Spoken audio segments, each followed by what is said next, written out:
So, welcome everyone to my YouTube channel Adarsh Institute. I am Brijesh Sharma with you with my another video of the class 12 series. तो आज जो class 12 की series चल रही थी, chapter चल रहा था ओम्स लॉ वाला, करंट इलेक्ट्रिसिटी का जो ओम्स लॉ का जो टॉपिक चल रहे थे उसी से रिलेटेड। सो आज हम लोग एक्चुअल वाला जो ओम्स लॉ है वो पढ़ेंगे। सो इस वीडियो में हम लोग आज ओम्स लॉ पढ़ेंगे, उसके बाद फिर उसके जो ओम्स लॉ, इस वीडियो में आज हम लोग पढ़ेंगे ओम्स लॉ। ओम्स लॉ और इसमें linear VI characteristics, linear VI characteristics, और फिर दूसरी चीज पढ़ेंगे derivation of Ohm's law, of Ohm's law,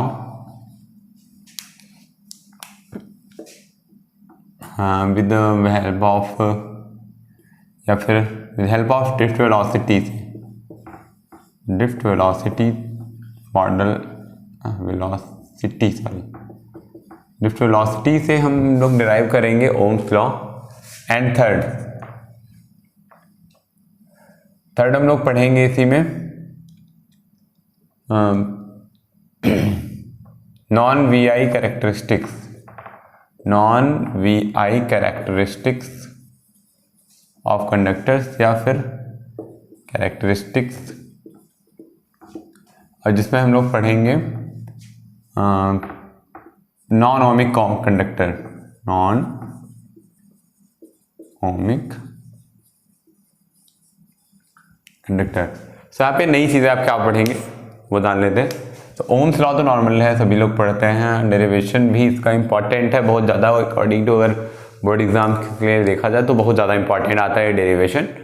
and non V I characteristics जो कोई नहीं पढ़ाता, मतलब बहुत कम लोग होते हैं, जो बहुत कम लोगों के पास मिलती है नॉन ओमिक। और इसी में हम लोग पढ़ेंगे डायनामिक रेजिस्टेंस। इसी में हम लोग एक और टॉपिक एक्स्ट्रा पढ़ेंगे आज, डायनेमिक रेजिस्टेंस, डायनेमिक रेजिस्टेंस। तो ये इतनी सारी चीजें कवर करेंगे। सबसे पहले जो पढ़ना है हमें ओम्स लॉ, उसी से स्टार्ट करते हैं। ओम्स लॉ, सो ओम्स लॉ बेसिकली जो साइंटिस्ट थे जॉर्ज साइमन ओम, जो ओम के इनके नाम पे बना हुआ है, जॉर्ज साइमन ओम, जॉर्ज साइमन ओम, ये साइंटिस्ट के नाम पे है ये ओम्स लॉ। एंड इस ओम्स लॉ में बेसिकली होता क्या है कि मतलब ये एक डिपेंडेंट, ये ओम्स लॉ है। ओम्स लॉ होता है कि अगर कोई तो एक करंट है, कोई कंडक्टर है, लेट एज्यूम कर लेते हैं कोई ये कंडक्टर है और इसके इन में जो करंट फ्लो हो रही है, ठीक है, करंट आई, और सॉरी इसके अंदर जो करंट फ्लो हो रही टोटल, और इनके जो इनके जो इंट्स हैं, इनका जो पोटेंशियल डिफरेंस होता है, इन दोनों में रिलेशन बताता है ओम्स लॉ। सो बेसिकली अगर फर्स्ट स्टेटमेंट लिखना हो तो इसमें क्या लिखेंगे, इन 1825, हाँ 1828 सॉरी 1828 में दिया गया था approx about 1828। Sir George Simon Ohm, मतलब जॉर्ज साइमन ओम ने एक रूल दिया, एक अपना रूल दिया कह सकते हैं। एक्चुअली रूल क्या था कि वो एक्सपेरिमेंटली बेस्ड रूल्स होते हैं, जो एक्सपेरिमेंट बेस्ड कंक्लूजन्स होते हैं। ये रूल्स नहीं होते किसी की, एक्सपेरिमेंट बेस्ड कंक्लूजन होते हैं, जो लॉज के नाम से भी जानते हैं, जो लॉज बोल देते हैं हम लोग। बट ये एक्सपेरिमेंटल बेस्ड जो कंक्लूजन्स होते हैं, जैसे कोई एक्सपेरिमेंट किया गया और उससे फिर कुछ कंक्लूजन्स निकले, वही कंक्लूजन ही था ये ओम्स लॉ। इसके लिए ओम ने क्या किया कि एक्चुअली कई सारे कंडक्टर्स लें और उनमें डिफरेंट करंट फ्लो कराई, और उनके फिर पोटेंशियल डिफरेंस मेजर किए एंड्स के बीच में, उनके एंड्स मतलब ये एंड्स के बीच में, इनके सिरों के बीच में, और इन करंट और इनका रेशियो निकाला, इनका जो सॉरी पोटेंशियल होता है, इलेक्ट्रिक पोटेंशियल और करंट के बीच में जो रेशियो निकाला इन्होंने, तो वो देखा कि हमेशा हर एक के लिए कांस्टेंट होता है, हर एक वायर के लिए कांस्टेंट होता है, बट ये कुछ सर्टेन कंडीशंस में होता है, कुछ निश्चित इनके कुछ ना कुछ सर्टेन कंडीशंस होते हैं, क्योंकि हर एक चीज़ के अपने अपने सर्टेन कंडीशंस होते हैं।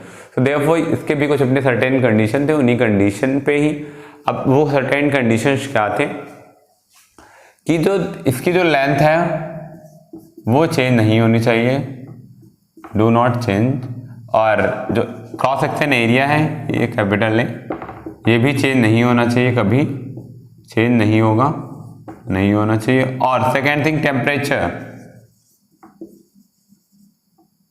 टेम्परेचर भी इंक्रीज नहीं होना चाहिए, क्योंकि किसी भी वायर का रेजिस्टेंट है 3 चीज़ पर डिपेंड करता है। फर्स्ट ऑफ ऑल लेंथ पे, दूसरा सेकंड क्रॉस सेक्शन एरिया पे, एंड थर्ड टेम्परेचर पे। मोस्टली इन्हीं 3 बेसिक फिजिकल क्वांटिटीज पे कि कोई भी वायर या कोई भी कंडक्टर उसका रेजिस्टेंस से क्या कहते हैं डिपेंड करता है। सो ओम्स लॉ का स्टेटमेंट जो है, फर्स्ट लाइन तो हमने पढ़ी लिखी थी, सेकंड जो इस मेन स्टेटमेंट का लिखा जाता है दैट इज, यहां पे लिखेंगे अकॉर्डिंग टू दिस लॉ, उसके बाद फिर if all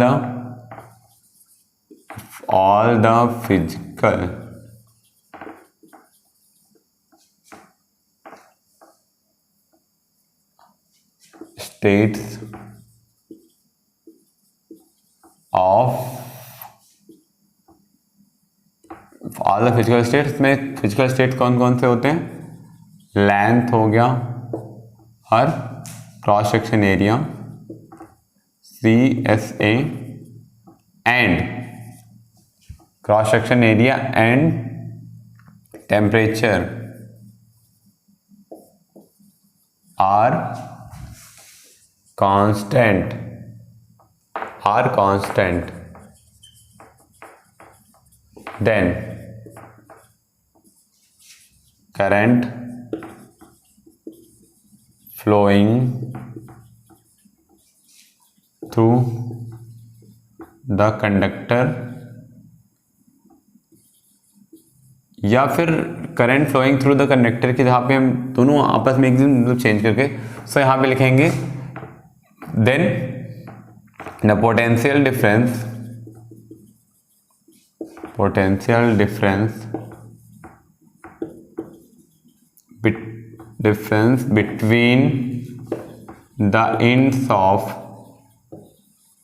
between the ends of conductor is directly proportional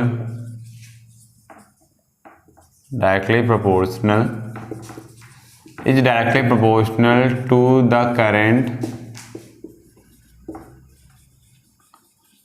flowing through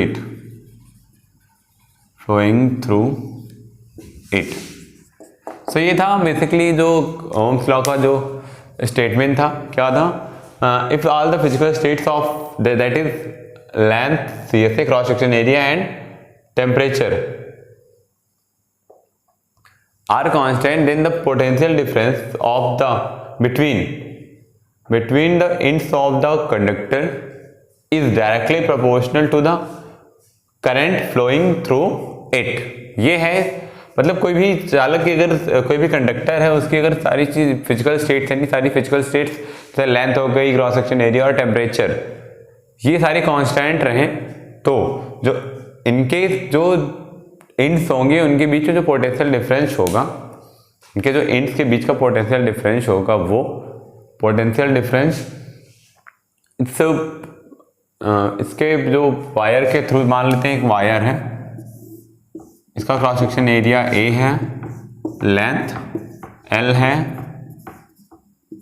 और टेम्परेचर कुछ भी डजंट मैटर, और यहाँ पे I करंट फ्लो हो रही, तो यहाँ पे जो पोटेंशियल डिफरेंस होगा इसके और इसके बीच में, इन दोनों सिरों के बीच, जो पोटेंशियल डिफरेंस होगा V, वो V जो है V proportional to current flowing through it यानी I, या और यहाँ से फिर दूसरा निकलता है कांस्टेंट लेते हैं, प्रोपोर्शनलिटी का सिंबल हटा के हम ऑलरेडी हमेशा कांस्टेंट ही लेते हैं, तो V equals to R into I या कैपिटल I कर सकते हो आप।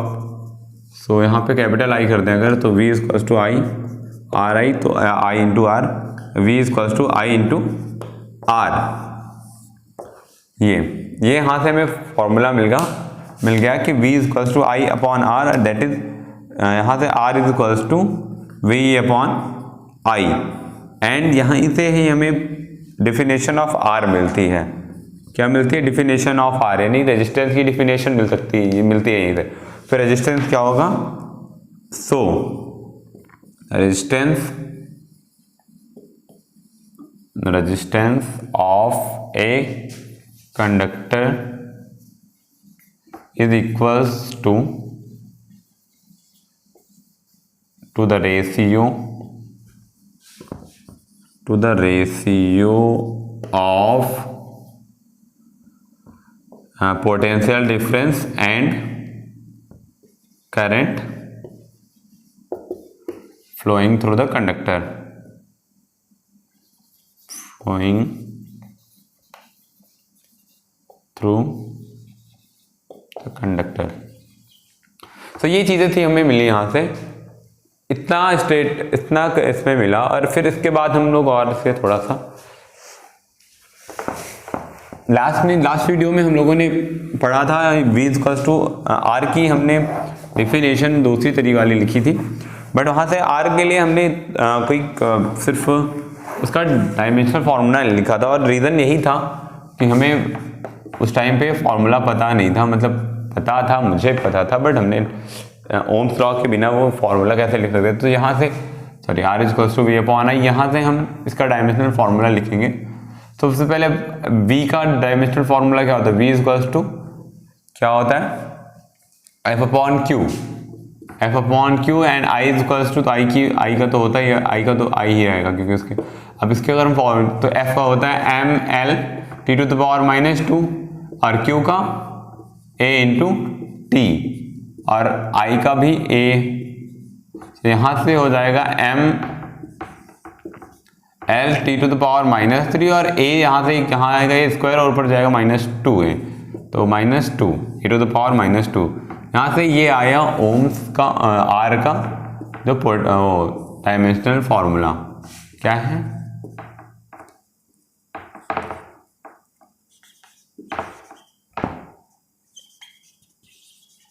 डायमेंशनल फॉर्मूला, इसका डायमेंशनल फॉर्मूला मिल गया हमें। क्लियर? अब यहाँ पे हम लोग ग्राफ VI, जो हमने अभी रूल पढ़ा था ओम्स लॉ का, जो स्टेटमेंट पढ़ा था, उसमें ग्राफ ड्रॉ करने के लिए भी इसका ग्राफ मोस्ट इंपॉर्टेंट है।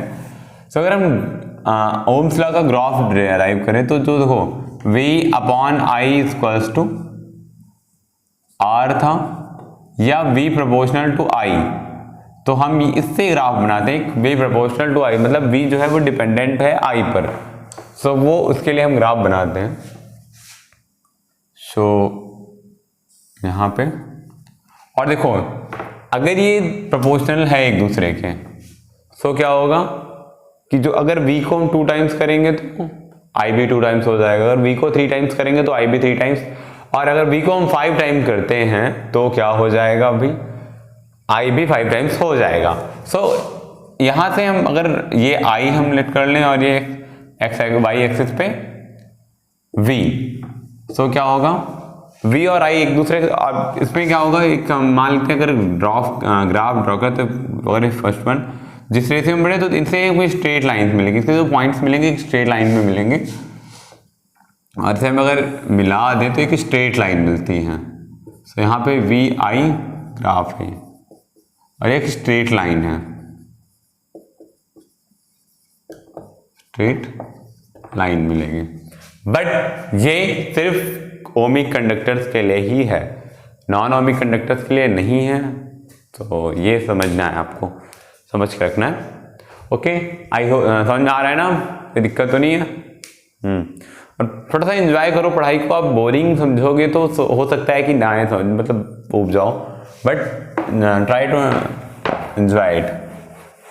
ओके, नाउ हम लोग आगे बढ़ते हैं और फिर उसके बाद हम लोगों ने पढ़ा था डेरिवेशन ऑफ ओम्स लॉ। क्या पढ़ेंगे? Derivation of Ohm's law.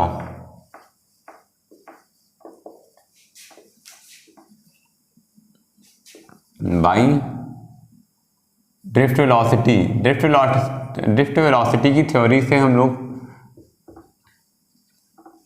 Model कर सकते हो, ये फ्री इलेक्ट्रॉन मॉडल है। ड्रिफ्ट वेलोसिटी के यूज करके हम लोग कैसे डिराइव करेंगे किसी भी, सो बिल्कुल इजी है भाई इसके डिराइव के लिए। सो थोड़ा सा स्माइल कर दिया करो यार कभी कभार, मतलब सीरियस। सो उसके लिए क्या करेंगे, देखो ये derivation of Ohm's law by drift velocity model हम लोग प्रूव करेंगे। तो सबसे पहले हम कंडक्टर्स वगैरह जो भी है वही डिराइव करना भाई बस की बात नहीं है आप लोगों के, मेरे बस की बात छोड़ते हैं इसमें। सो क्या करते हैं, छोड़ते हैं, समझते हैं सिर्फ नॉर्मल थोड़ा सा। सो एक कोई कंडक्टर है मान लो, वो उस कंडक्टर से मैंने भी एक लास्ट टाइम बताया था कि वो जब ड्रिफ्ट वेलोसिटी पढ़ाई थी उसके बाद जब मैंने करंट में और उसके लिए डेरिवेशन किया था, तो वहाँ से अगर n इलेक्ट्रॉन पर मीटर क्यूब पास हो रहे हैं किसी भी n इलेक्ट्रॉन्स पर मीटर क्यूब अगर पास हो रहे हैं किसी कंडक्टर से, सो उससे जो करंट और उसकी इलेक्ट्रॉनों की जो वेलोसिटी बनाना ही पड़ेगा या फिगर। ये मान लेते हैं एक कोई कंडक्टर है, इसमें जो इलेक्ट्रॉन्स है उनकी ड्रिफ्ट वेलोसिटी vd है, यहाँ से I करंट पास हो रही और इसके पर मीटर क्यूब में n इलेक्ट्रॉन्स हैं, और मीटर क्यूब में n इलेक्ट्रॉन्स है। तो जो I होगी वो I इक्वल टू कितना हो जाता है, I इक्वल टू हो जाता है आपका NEA VD। Question number first. वो स्टेटमेंट आप लोगों को लिख लेना है कि अगर let the drift velocity of a conductor and of the electron in a conductor is Vd, the current flowing through it is I, and the small n electrons are present in the unit volume. The cross section area of the wire is cross section area of the wire is A, and the length of the conductor is small l। then ये सारी चीजें तब ये हमें मिला है I equal to NEA VD। Now हमें और चीज पता है कि जो V होता है that is E into L के इक्वल होता है, V is equals to E into L के इक्वल होता है। V इज इक्वल्स टू और ये इक्वेशन सेकेंड जो पोटेंशियल डिफरेंस होता है वो V is equal to E into L. या E क्या है भाई, E है electric field, intensity of electric field इसका भी डेरिवेशन हम लोगों ने कर रखा है ऑफ इलेक्ट्रिक फील्ड वाले चैप्टर में। अगर अभी तक नहीं पढ़ा है तो प्लीज आप उसमें भी जा सकते हैं। तो V is equal to E into L and but again जो किसी भी कंडक्टर का जो E होता है दैट इज इक्वल्स टू ये होता है force working on a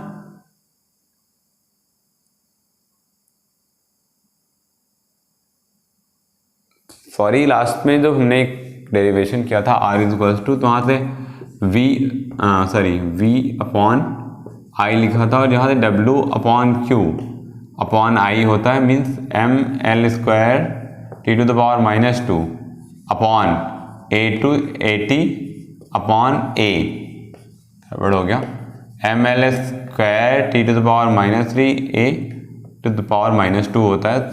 correct कर लेना, ये चीज़ करेक्ट कर लेना। अनफॉर्चुनेटली गलती में गई वो, ठीक है। E is equals to F upon Q यहाँ पे एक इलेक्ट्रॉन के लिए हम फाइंड आउट करें तो E is equals to F upon E लिख सकते हैं यहाँ से। F is equals to capital E into small E. E की वैल्यू अगर यहाँ पे पुट कर दे तो that is V equals to क्या हो जाएगा, सॉरी हाँ, ई की वैल्यू अगर यहाँ पे पुट करें हम, कि हमें उसकी वैल्यू नहीं फाइंड आउट करनी, हमें ई की वैल्यू की जरूरत पड़ेगी यहाँ से। सो या फिर यहीं से एफ की वैल्यू ही हम फाइंड आउट कर सकते हैं, या यहाँ से हम एक्चुअल में E equals to V upon L लिख सकते हैं, बस इतने की जरूरत है हमें, नॉट टू मच यहाँ से। और एफ इक्वल्स टू कितना हो जाएगा, कैपिटल ई इंटू स्मॉल ई, जहाँ पे ई क्या है, charge on electron, charge on A electron. Clear. And now ये हमें मिल गई इतनी सारी चीजें। इसके बाद फिर क्या करेंगे, F, but if the mass of electron is m small m and acceleration is small a, then क्या होगा, f is equals to m into a, sorry m into z नहीं, m into a, f is equals to m into a, and ये equation और यहाँ से equation number 3 और equation number 4, यहाँ पे from equation 3rd and 4th, 3rd and 4th equation ले तो वहाँ से क्या हो जाएगा, M A is equals to E into small E. Clear.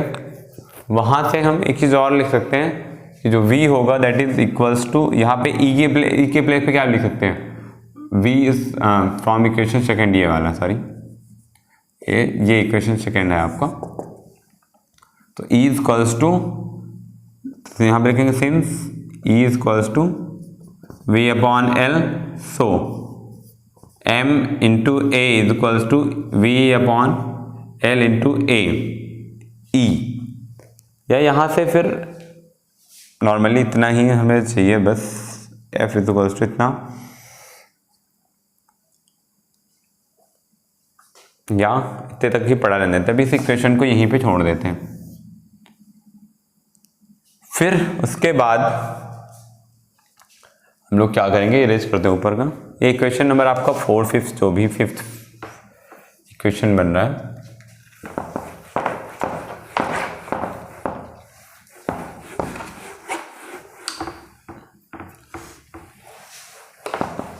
यहाँ से जो 4th 5th इक्वेशन जो आपका बना, यहाँ से एक चीज क्या 5th इक्वेशन में मिला, M A is equals to V upon L into E, ये हमारा 5th इक्वेशन मिल गया। क्लियर। अभी से 5th इक्वेशन ही बना के रखते हैं। अब उसके बाद देखो, अब कोई इलेक्ट्रॉन है, एक पास हो रहा है, मान लो एक कोई भी कंडक्टर फिर से हमें बनाना पड़ेगा, इस पर अगर ड्रिफ्ट वेलोसिटी वी से पास हो रहा है तो इसकी दो वेलोसिटीज होती है, एक तो वी ड्रिफ्ट वेलोसिटी जो होती, एक होती थर्मल वेलोसिटी यू। क्या होती है, thermal velocity V sorry U, और एक अगर कोलिजन करता रहता है हर बार, तो कोलिजन में क्या होता है, इसकी जो ड्रिफ्ट वेलोसिटी और दोनों चीजें, एक मान लो एक इलेक्ट्रॉन है, एक इलेक्ट्रॉन कई बार कोलिजन कर रहा है जगह जहाँ पे टकरा रहा है, सो कोलिजन करते समय क्या होता है एक्चुअल में कि इसकी जो एनर्जी हो, सॉरी इसका जो थर्मल वेलोसिटी होती है, वो टोटल थर्मल या एवरेज थर्मल वेलोसिटी जो है वो 0 होती है। U equals to average thermal velocity is 0, and यहाँ से हम अगर एक इलेक्ट्रॉन के लिए फाइंड आउट करें, सो जो VD1 होगा that is equals to VU1 plus A into D1, जहाँ पे A क्या है, A है एक्सेलरेशन, और सॉरी A τ1, अगर जहाँ पे τ1 इसका क्या है, रिलैक्सेशन टाइम एक इलेक्ट्रॉन के लिए, रिलैक्सेशन टाइम फर्स्ट कोलिजन के लिए। डिफरेंट कोलिजन मतलब कई सारे कोलिजन करेगा, तो VD2 is equals to U2 plus A τ2, इसका कई सारे कोलिजन करेगा, एन टाइम्स मान लो कोलिजन करता है, या मे बी उससे भी ज़्यादा करता है। तो वहाँ से जो हमें फॉर्मूला मिलेगा VD1 plus VD2 plus VD3 up to so on, ये होगा आपका u1 plus a tau 1 plus u2 plus a tau 2 plus up to so on infinity तक।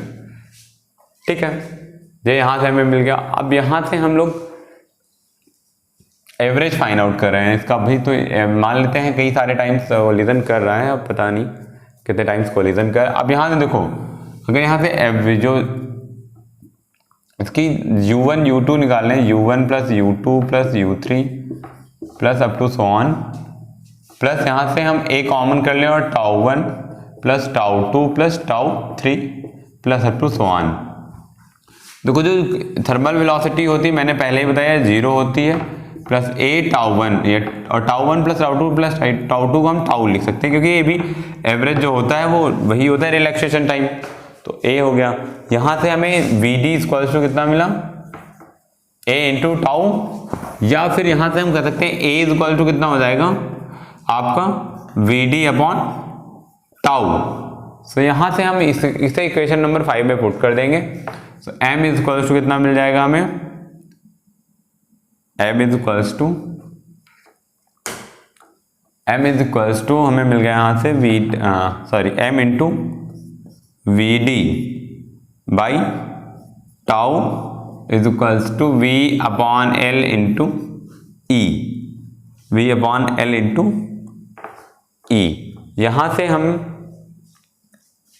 ये मिल गया। अब इसके बाद हम लोग क्या करेंगे कि इसे ट्रांसफर कुछ करते हैं और जुगाड़ लगाते हैं कहीं से कि हमें यहां से आई मिल जाए।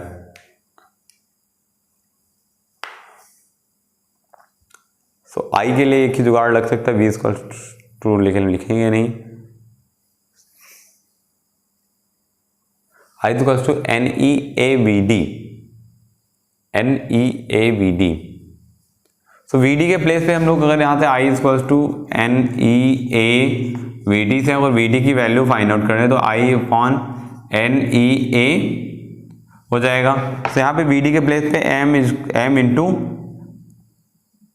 आई upon N E A we D by tau equals to V upon L into E.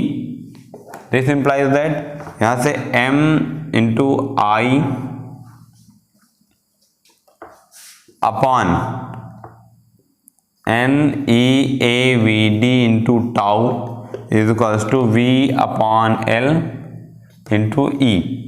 यहाँ से हम क्या कर सकते हैं, v अपॉन आई को एक तरफ कर ले, बाकी सब एक तरफ भेज दें। तो यहाँ से मल्टीप्लिकेशन में डिवीजन में आ जाएगा तो m अपॉन n और e इंटू ई स्क्वायर और a v D into tau, इसको टाउ और इधर लेंथ आ जाएगा is equals to v upon I. तो यहाँ से v upon I is equals to हमें मिला m into l by n e square a we D into tau. यहाँ से हमें ये इक्वेशन मिल गया। अब देखो यहाँ पे क्या होता है कि भाई ये भी कांस्टेंट है, ये भी कांस्टेंट है, सारी चीज़ें कांस्टेंट है। यहाँ पे मास भी कांस्टेंट होगा, लेंथ भी कांस्टेंट है, नंबर ऑफ इलेक्ट्रॉन भी कांस्टेंट, ए और वी डी सारे कांस्टेंट है, जैसे हम लिख सकते हैं कांस्टेंट। तो v upon I is equals to constant मिल गया। एंड यहाँ से हम कह सकते हैं कि v upon I is equals to constant. So यहाँ से ये ओम का लॉ, और यही तो था ओम का law, v upon I is equals to constant. तो यहाँ से हमें ओम के लॉ का डेरिवेशन मिल गया। एंड जो v upon I is equals to ये r के होता है, यही ओम्स लॉ है। क्लियर? आई होप समझ में आया होगा आप लोगों को।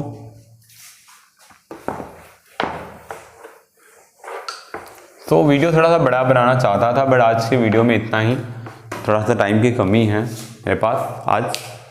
तो इसके बाद हम लोग कल दूसरा इसका जो पार्ट है, जो बचा हुआ है, बची हुई चीज़ें हैं, वो कल डिस्कस करेंगे ऐसी कल के वीडियोस में। तब तक के लिए thank you. And please channel को सब्सक्राइब कर दीजिए, नहीं किया है अभी तक तो वीडियो को शेयर जरूर करिए अपने दोस्तों के साथ। और बस यही करना है, सब्सक्राइब करो, पढ़ते रहिए, मुस्कुराते रहते रहिए। जय हिंद, जय भारत।